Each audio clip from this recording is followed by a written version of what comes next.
നമസ്കാരം. ഇന്നൊരു phone കോളിനെ base ചെയ്തിട്ടാണ് ഞാനിന്ന് നിങ്ങളുമായിട്ട് ഈ കാര്യം ചർച്ച ചെയ്യാൻ ഉദ്ദേശിക്കുന്നത്. അതായത് കുഞ്ഞിന് മൂത്രം അപ്പഴപ്പായിട്ട് പോകുന്നു. ഒരു 5 വയസ്സുള്ള ഒരു കുഞ്ഞിന് ഒരു ഗൾഫിൽ നിന്ന് കിട്ടിയ കോളാണ്. അല്ലെങ്കിൽ പറയാം ഡ്രിബ്ലിംഗ് ഓഫ് യൂറിൻ. സാധാരണഗതിയിൽ ഇങ്ങനെ ഉണ്ടായിക്കഴിഞ്ഞാൽ നമ്മൾ കുഞ്ഞിനെ പരിശോധന നടത്തണം, ഇവാലുവേറ്റ് ചെയ്യണം, യൂറിനറി ഇൻഫെക്ഷൻ ഇല്ലെന്ന് ഉറപ്പുവരുത്താനായിട്ട് റുട്ടീൻ എക്സാമിനേഷനും കൾച്ചറും ചെയ്യണം.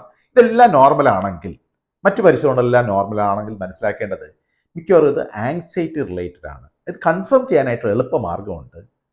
ഉറങ്ങുന്ന സമയം കുഞ്ഞ് മൂത്രം ഒഴിക്കുന്നുണ്ടായിരിക്കില്ല. ഉദാഹരണം, ഒരു 10 മണി മുതൽ രാവിലെ ഒരു 6-7 മണി വരെ ഉറങ്ങുന്ന ഒരു കുട്ടിക്ക് ഒരിക്കലും മൂത്രം ഒഴിച്ചില്ല എങ്കിൽ എന്ത് മനസ്സിലാക്കാം? ഇതൊരു പെത്തോളജിക്കൽ ഡിസോർഡർ അല്ല എന്ന് മനസ്സിലാക്കാൻ പറ്റും. പക്ഷേ മെൻ്റലി ആങ്സൈറ്റി ഉണ്ട്, അതുകൊണ്ടായിരിക്കാം മൂത്രം ഇങ്ങനെ പോകുന്നത്. അപ്പോഴവിടെ പോകണമെന്ന് തോന്നുന്നത്, പോവുകയും ചെയ്യും, കുറച്ച് പോവുകയും ചെയ്യും.